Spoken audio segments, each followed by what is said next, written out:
नमस्कार दोस्तों, इन्फोस्पार्क्स लर्निंग में आपका स्वागत है। आज हम वेब डेवलपमेंट के सबसे महत्वपूर्ण विषयों के बारे में सीखेंगे, जिनमें HTML, CSS, JavaScript, bootstrap, jQuery और DOM मैनिपुलेशन शामिल हैं। तो आइए शुरुआत करते हैं। सबसे पहले समझते हैं HTML5 बेसिक्स को। HTML का पूरा नाम हाइपरटेक्स्ट मार्कअप लैंग्वेज है।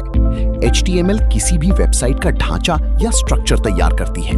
जिस प्रकार किसी भवन को बनाने के लिए उसकी संरचना आवश्यक होती है, उसी प्रकार वेबसाइट बनाने के लिए HTML आवश्यक है। HTML5 HTML का नवीनतम संस्करण है, जिसमें कई आधुनिक फीचर्स जोड़े गए हैं, जैसे audio, video, canvas, local storage और सिमेंटिक टैग्स। अब जानते हैं HTML टैग्स क्या होते हैं। टैग्स HTML के विशेष निर्देश होते हैं, जिनकी सहायता से हम ब्राउज़र को बताते हैं कि कौन सा कंटेंट किस प्रकार प्रदर्शित करना है। उदाहरण के लिए, HTML टैग पूरी वेबसाइट को परिभाषित करता है। हेड टैग वेबसाइट की जानकारी जैसे टाइटल और मेटा डेटा रखता है। टाइटल टैग ब्राउज़र टैब का नाम निर्धारित करता है।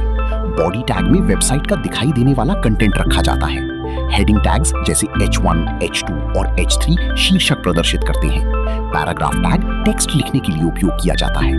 इमेज टैग चित्र प्रदर्शित करने के लिए उपयोग होता है। एंकर टैग किसी अन्य पेज या वेबसाइट का लिंक बनाने के लिए प्रयोग किया जाता है।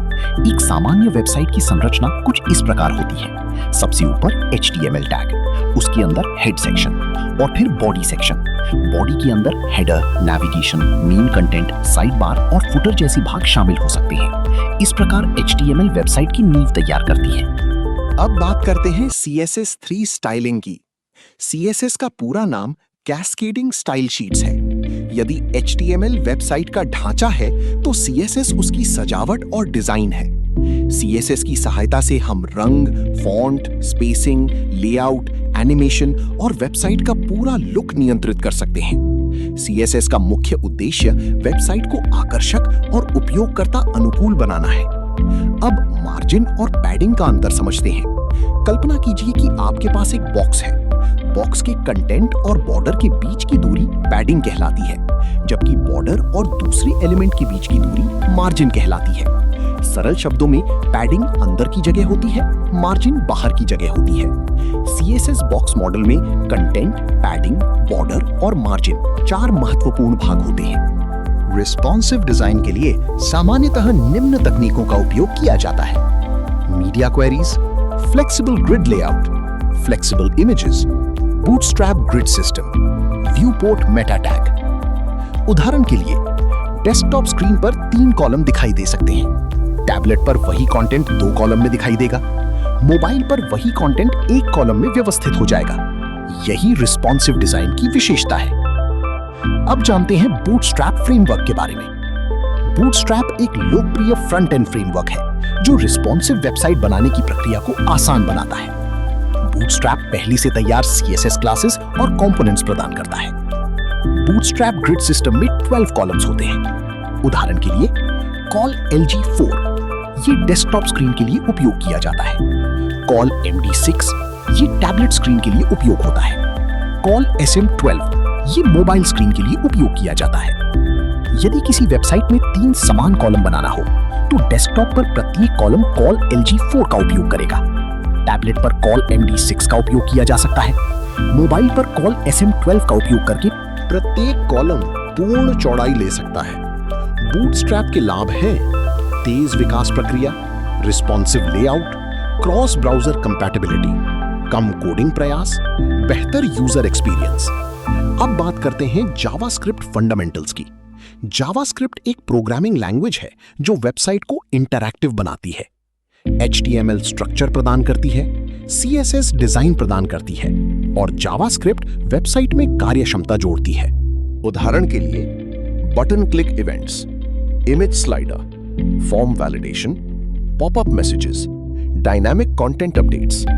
जावास्क्रिप्ट ब्राउज़र में उपयोगकर्ता के साथ इंटरैक्शन संभव बनाती है। अब समझते हैं jQuery इंट्रोडक्शन। jQuery एक जावास्क्रिप्ट लाइब्रेरी है जो जावास्क्रिप्ट को सरल और तेज बनाती है। jQuery की सहायता से कम कोड लिखकर अधिक कार्य किया जा सकता है। उदाहरण के लिए, यदि किसी बटन पर क्लिक होने पर पैराग्राफ को छिपाना हो, तो jQuery इसे बहुत सरल बना देती है। jQuery का मुख्य उद्देश्य DOM मैनिपुलेशन, इवेंट्स हैंडलिंग और एनिमेशंस को आसान बनाना है।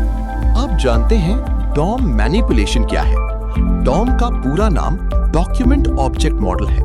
जब ब्राउज़र HTML पेज को पढ़ता है तो वो उसे एक ट्री स्ट्रक्चर में बदल देता है। इसे DOM ट्री कहा जाता है। सबसे ऊपर डॉक्यूमेंट होता है, उसके नीचे HTML एलिमेंट, फिर हेड और बॉडी। बॉडी के अंदर विभिन्न एलिमेंट्स जैसे हेडिंग, पैराग्राफ, इमेज और बटन मौजूद होते हैं। जावास्क्रिप्ट या jQuery की सहायता से हम इन एलिमेंट्स को बदल सकते हैं। उदाहरण के लिए टेक्स्ट बदलना, इमेज बदलना, नया एलिमेंट जोड़ना, किसी एलिमेंट को हटाना, स्टाइल बदलना। इन्हीं कार्यों को DOM मैनिपुलेशन कहा जाता है। DOM मैनिपुलेशन आधुनिक वेब डेवलपमेंट का अत्यंत महत्वपूर्ण भाग है, क्योंकि इसकी सहायता से वेबसाइट उपयोगकर्ता की गतिविधियों के अनुसार तुरंत प्रतिक्रिया दे सकती है। तो दोस्तों, आज हमने HTML5 basics, HTML tags, website structure, CSS3 styling, margin और padding, responsive design, Bootstrap framework, JavaScript fundamentals, jQuery introduction तथा DOM मैनिपुलेशन के बारे में विस्तार से सीखा। अगले अध्याय में हम इन सभी तकनीकों के प्रैक्टिकल एग्जांपल्स और लाइव प्रोजेक्ट्स पर कार्य करेंगे। वीडियो देखने के लिए आपका बहुत बहुत धन्यवाद। यदि आपको ये जानकारी उपयोगी लगी हो तो वीडियो को लाइक करें, अपने मित्रों के साथ साझा करें और इन्फोस्पार्क्स लर्निंग को सब्सक्राइब करना ना भूलें। धन्यवाद और शुभकामनाएं।